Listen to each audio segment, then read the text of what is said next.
vegetable oil, panko, chicken breast. Let's make restaurant style chicken patties today. What's up guys, Larry here, getting ready to get down in the kitchen. If you hear some music in the background, it's because my daughter has a new frozen karaoke machine that can link up to any Bluetooth device, including phones, so you may hear a concert here and there. But in any event, today, making dinner once again, fried chicken with panko crumbs, Italian style. This is something that me and my wife had been talking about on the way home from the Mall of America here on Christmas Eve. And, you know, we didn't want to buy any type of fast food. So what we decided to do is just put some chicken, get some chicken breasts, put it inside the food processor. But you'll see all that as I get ready to break it down. But this is another good fast food meal. It's not macro friendly. It's not lean friendly. None of that. So, but if you have children, this may work for you. So let's get to it, work it out, cook it out. First things first, we want to cut up the chicken breast. As you can see, today I'm working with two relatively thick pieces of chicken breast, and I'm cutting them up into manageable chunks for the food processor that you see here. An important thing to note is that this is a very handy tool, and this is really my first time actually using this type of machinery. So again, cut these up into manageable chunks.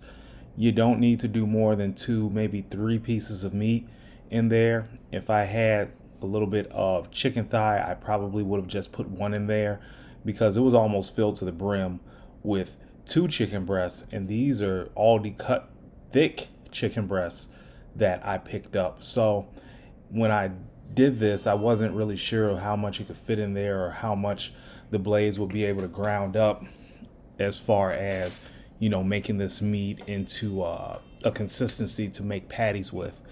But it worked out pretty well.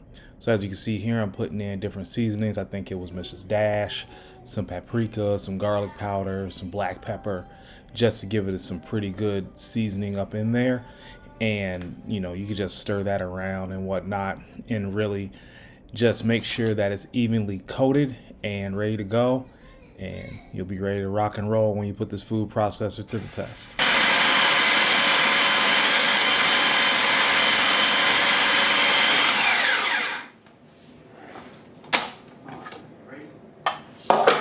So now that we have this out of the way, the next thing that you want to do is that you want to get your egg wash together. And the reason for that is that's going to help coat the patty the way that it needs to be coated. So we're going to take 2 eggs here. I don't care if it's free range, Walmart, Aldi, whatever. I think these are Target. You want to whisk those up really good and make sure you get them nice and liquefied. And then we're going to go over to the skillet and we're going to pour in the vegetable oil. And I'm going to get into why I use vegetable oil instead of any other oil for frying. Now we're going to go back to the egg wash and the patties, and we're going to take meat outside of that food processor and we're just going to mash it up. Now, the first thing you're going to say is, Larry, those are really big patties. And I'm going to agree with you. Those are really big patties, but hindsight is 20/20. So we got the egg wash. The next thing you want to do is that you want to put it in panko, but I admittedly missed a very, very important step, and that is seasoned flour. So I took some prime rib seasoning from Kinder's here, threw it. It's a good all-around seasoning if you haven't used it. So I just mixed it inside of the flour. Used a pretty liberal dose with it because I definitely needed that flour. As you can see, I already coated 1 patty in there with the flour. And another egg wash, panko, flour breading coming right up. So the thing about this is that I wanted it crunchy, but I really didn't achieve it the way that I wanted to. It should have been egg wash, breading, and then the panko on the outside. But again, hindsight is 20/20. I'll know better for next time, and I know I'll make them much thinner for next time as well. So all in all, I did about 5 patties, but they should have been much thinner, so it probably would have been around about 7 or 8 if I made them thinner the way they were supposed to go. But in any event, this was a very important step that needed to be accomplished. And now I'll get into explaining why I'm using vegetable oil to deep fry a lot of my stuff. Let's talk the usage of oils here. So this is Golden Chef vegetable oil from Dollar Tree. And generally I don't cook with this unless I'm doing some type of deep frying. This is not something that I generally, sorry, kids in the background. This is not something I generally cook with. I usually use avocado oil. I usually use olive oil, and that is usually with chicken breast or something of that nature. But today, seeing as that we're just, again, deep frying stuff, I tend to use the vegetable oil. I believe this is the lesser of the evils, but it's still evil. So obviously, if you're on any type of diet, if you're on any type of regimented eating, I don't recommend that you use this. However, if you're off season, maybe a little bit liberal, and you don't want to deep fry something, but you want to use a little bit of it, then I would probably recommend you use this and then go from there. So you should have been having your grease warm up. As you can see, it is plenty hot. These things are getting inside of here and they're just getting ready to get fried up. All 5 fit inside the pan.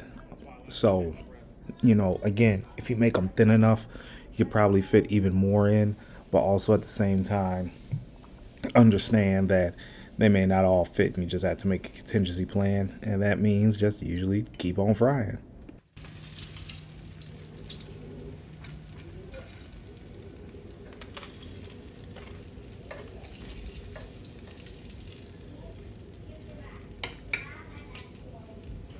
So this is a simple recipe that you don't need a lot of prep for, but you do need a food processor. That's one thing that I even forgot we had here was the food processor, and it came in handy. So easy cleanup too. So if you want to have something a little bit leaner, then obviously do this without deep frying it. This is something that I'll actually be using going forward.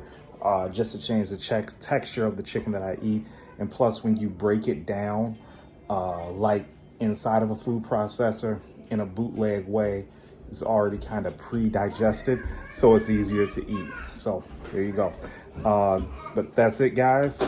Chicken's all seasoned up. Kids are getting restless. We're gonna feed them, give them to bed, and chill out for the rest of the night. So y'all have a good night. Hopefully you try this recipe. If you do, let me know in the comments. We'd love to hear about it. And we'll talk to you soon. Have a good one.